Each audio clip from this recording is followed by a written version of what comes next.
বৃষ্টিপাত ও উজানের ঢল অব্যাহত থাকায় নিম্নাঞ্চল ও ভাটি অঞ্চলের পানি বেড়েছে এবং সিলেটের এর জন্য লাখ লাখ মানুষ আসলে আটকা পড়েছে। এ নিয়ে বিস্তারিত জানাতে সিলেটের গোয়াইনঘাট থেকে রাকিবুল রাফি এবং সুনামগঞ্জের পশ্চিম বাজার থেকে লিপসান আহমেদ যুক্ত হচ্ছেন। শুরুতেই যাব সিলেটে রাকিবুল রাফির কাছে। রাফি, সিলেটের নিম্নাঞ্চল ও ভাটি এলাকায় কি অবস্থা এবং গ্রামীণ সড়কগুলো কি এখনো পানির নিচে কিনা জানাবেন।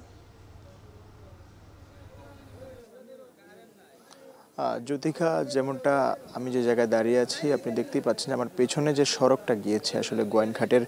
যাওয়ার যে মূল সড়ক, সেই সড়কটা এখন পর্যন্ত নিমজ্জিত রয়েছে এবং এখানকার যারা বাসিন্দা রয়েছে এবং নন্দীরগাঁও থেকে শুরু করে রুস্তমপুর, তুয়াকুল এবং পেকেরখাল ইউনিয়ন এবং এখানে যে 13টি ইউনিয়ন আছে, প্রায় সবকটি ইউনিয়নের মানুষই কিন্তু এই রাস্তা দিয়ে মূল সড়কে যাতায়াত করে এবং এই রাস্তাটা যে প্রথম থেকে দ্বিতীয় দফা থেকে তৃতীয় দফা, এই তিনবারের বন্যায় কিন্তু তিনবারই কিন্তু প্লাবিত হয়েছে এবং গতকালকে দেখেছিলাম যে প্রায় কোমর পানি পর্যন্ত এই রাস্তায় ছিল এবং এখন পর্যন্ত এই যে নদীটা গিয়েছে সেই সিংগাই নদী হয়ে তারপর সারি ঘাটের যে নদীটা, সেখানে পানি কিছুটা কমেছে এবং যার কারণে কিন্তু এই যে রাস্তাটা, এই রাস্তায় পানি কিছুটা কমে গিয়েছে এবং একই সাথে উপজেলা নির্বাহী অফিসারের সাথে আমরা কথা বলেছি গতকাল এবং ওনার সর্বশেষ তথ্য মতে যেটা আমরা পেয়েছি যে জেলা প্রশাসনের সাথে তারা কথা বলেছেন, তারা বিভিন্ন নদীর পয়েন্ট পর্যবেক্ষণ করে দেখেছেন যে আসলে সারিঘাট পয়েন্ট এবং গোয়াইনঘাট পয়েন্টে কিছুটা পানি নেমেছে, যার কারণে পানির যে বৃদ্ধির যে বিষয়টি সেটা কিন্তু অনেকটাই শঙ্কামুক্ত রয়েছে। তবে শঙ্কামুক্ত থাকলেও কিন্তু এখনও অনেক নিম্নাঞ্চল বা গোয়াইনঘাটের অনেক নিম্নাঞ্চল কিন্তু এখনও নিমজ্জিত রয়েছে এবং গোয়াইনঘাটে অনেকে আশ্রয়কেন্দ্র আমরা দেখেছি যে আশ্রয়কেন্দ্রের যে জায়গাগুলো রয়েছে সেগুলো সংকুলান রয়েছে, কারণ সেখানে স্কুল কলেজ যেগুলো রয়েছে, ছোট ছোট প্রাইমারি স্কুল থেকে শুরু করে হাই স্কুল, সেগুলোতে ক্লাস চলছে। ক্লাস চলা বিদ্যমান কালে কিন্তু আশ্রয়কেন্দ্রে যারা আশ্রিতরা রয়েছেন সেখানে তারা উঠতে পারছেন না। অনেক আশ্রয়কেন্দ্র দেখা গিয়েছে যে নিম্নাঞ্চল থেকে অনেক দূরবর্তী এলাকায় হওয়ায় কিন্তু যোগাযোগের একমাত্র মাধ্যম নৌকা থাকায় অনেকেই আশ্রয়কেন্দ্রে উঠতে পারছে না এবং জেলা প্রশাসনের যে সর্বশেষ তথ্য মতে আমরা দেখেছি যে প্রায় গতকাল রাতে 8,403 জন মানুষ ছিল আশ্রয়কেন্দ্রে, কিন্তু সেখানে এসে আজকে যে সকালের যে তথ্য সেখানে অনেকটাই কমে এসেছে 50 থেকে 60 জনের মতো আশ্রয়কেন্দ্রে, কারণ এই যে গোয়াইনঘাট থেকে শুরু করে যে নিম্নাঞ্চলগুলো রয়েছে সেখানে বিপদসীমার নিচ দিয়ে পানি প্রবাহিত হচ্ছে বলে পানি কিছুটা কমে গিয়েছে। তবে এখন পর্যন্ত সুরমা, কুশিয়ারা যে পয়েন্ট, 5টি পয়েন্টের বিপদসীমার উপর দিয়ে কিন্তু এখনও পানি প্রবাহিত হচ্ছে এবং কানাইঘাটে যে বন্যা পরিস্থিতি সেটা কিন্তু এখন বিপজ্জনক হিসেবে ধরা হচ্ছে, কারণ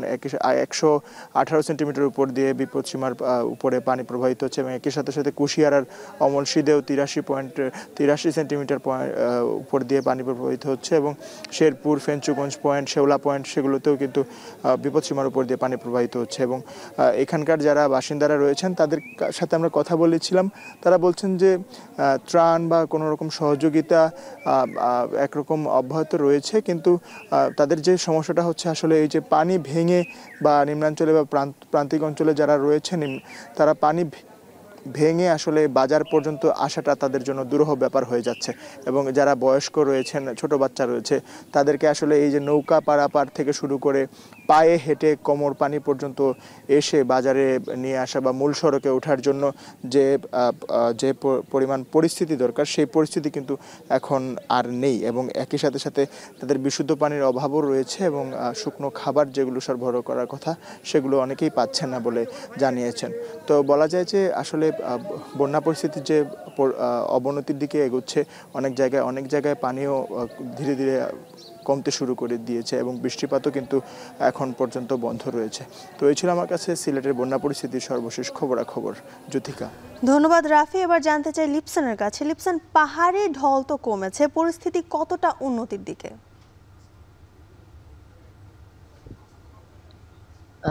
জ্যোতিকা, সকালটা আসলে একটু স্বস্তির খবর দিয়ে শুরু করতে চাই যে গত 24 ঘন্টা কিন্তু সুনামগঞ্জের যে সুরমা নদীর পানি রয়েছে সেটা কিন্তু আসলে 28 সেন্টিমিটার কমে বিপদসীমার এই মুহূর্তে 6 সেন্টিমিটার উপরে প্রবাহিত হচ্ছে, যার ফলে কিন্তু সুনামগঞ্জের পৌর শহরে যে এলাকাগুলোতে আসলে পানিতে প্লাবিত হয়েছিল সেই এলাকা থেকে কিন্তু এখন পানি নামতে শুরু করেছে। পাশাপাশি নিম্নাঞ্চলের কথা যদি বলি, তাহিরপুর, চাতক, মধ্যনগর, দরাবাজার, ধর্মপাশা সহ যে বেশ কয়েকটি এলাকা আসলে প্লাবিত হয়েছিল, সেখান থেকে আসলে পানি কিছুটা কমতে শুরু হয়, কিন্তু এখানকার মানুষের মধ্যে একটা স্বস্তি ফিরেছে। তবে যে বিষয়টা হচ্ছে যে এই যে গত সপ্তাহের ব্যবধানে দুইবার বন্যায় কিন্তু এই যে বাটুরি জেলা সুনামগঞ্জের মানুষরা কিন্তু বেহাল নাজুক অবস্থা, বিশেষ করে তারা যেটি বলছেন, যেহেতু এটি হাওড়ের জেলা, ধানের পরে এখানকার মানুষরা কিন্তু মাছ কিংবা অন্যান্য যে পেশা করে কিন্তু আসলে তারা দিন যাপন করেন। তবে যেহেতু এখন চারিদিকে পানি, সেই ক্ষেত্রে হাওরগুলো আসলে পানিতে টুম্বুর, যার ফলে কিন্তু তারা আসলে হাওরে মাছ ধরতে পারছে না, কিংবা গ্রামীণ সড়কগুলো তলিয়ে যাওয়ায় কিন্তু সেখান দিয়ে আসলে তারা যাতায়াত কিংবা তাদের যে দৈনন্দিন যে আয় সেটা কিন্তু আসলে তারা করতে পারছে না, যার ফলে কিন্তু তারা অনেকটা আসলে দুর্ভোগের মধ্যে পড়েছেন। পাশাপাশি আরেকটি বিষয় জানিয়ে রাখি, যেহেতু এখনো প্রায় 2 থেকে 3 উপজেলার মানুষ কিন্তু আসলে পানিবন্দী রয়েছেন, তারাও কিন্তু আসলে চরম কষ্টে দিন যাপন করছেন। তারা যেটি বলছেন, যেহেতু প্রথম দফা বন্যা, তারা কিছুটা ত্রাণ সহায়তা পেলেও কিন্তু এই যে দ্বিতীয় দফার যে বন্যা পরিস্থিতি সৃষ্টি হয়েছে, তো সেই বন্যাতে কিন্তু তারা এখন পর্যন্ত কোনো সহায়তা পাননি। পাশাপাশি আরেকটি বিষয় জানিয়ে রাখি, এই বন্যায় কিন্তু সবচেয়ে বেশি ক্ষতিগ্রস্ত হয়েছে কিন্তু তাহিরপুর উপজেলা। এই উপজেলা কিন্তু এখনো যে সড়ক, অর্থাৎ দুর্গাপুর সড়কটি কিন্তু এখনো তলিয়ে গিয়ে কিন্তু জেলা শহরের সাথে কিন্তু তাহিরপুর উপজেলার সরাসরি সড়ক পথে যোগাযোগ বিচ্ছিন্ন রয়েছে। তার পাশাপাশি কিন্তু দরাবাজার উপজেলায় কিন্তু এখনো 3টি ইউনিয়ন কিন্তু দরাবাজার সদরের সাথে কিন্তু তাদের যে যোগাযোগ সেটা কিন্তু বিচ্ছিন্ন রয়েছে। অর্থাৎ এই যে পানি কমলে কিন্তু এখানকার মানুষের যে দুর্ভোগ সেটা কিন্তু আসলে এখন প্রতিনিয়তই বাড়ছে। আরেকটি বিষয়ে জানিয়ে রাখি, যেহেতু পানি উন্নয়ন বোর্ড বলেছে নদীর পানি কমছে, সেই ক্ষেত্রে আসলে বন্যা পরিস্থিতি আজকে বিকেল নাগাদ কিছুটা উন্নতি হতে পারে। তবে জেলা প্রশাসনের পক্ষ থেকে কিন্তু বারবারই বলা হচ্ছে যে পর্যাপ্ত পরিমাণ ত্রাণ সহায়তা রয়েছে। তবে পর্যাপ্ত পরিমাণ ত্রাণ সহায়তা থাকলেও কিন্তু দুর্গম যে এলাকাগুলো আসলে মানুষ পানিবন্দী হয়ে পড়েছেন, সেই এলাকাগুলোতে আসলে পৌঁছানো তাদের জন্য আসলে কষ্টদায়ক হচ্ছে বলে জেলা প্রশাসক জানিয়েছেন। তবে তারা সর্বোচ্চ চেষ্টা করছেন যে এলাকার মানুষ পানিবন্দী রয়েছেন তাদেরকে আশ্রয় কেন্দ্রে আনার,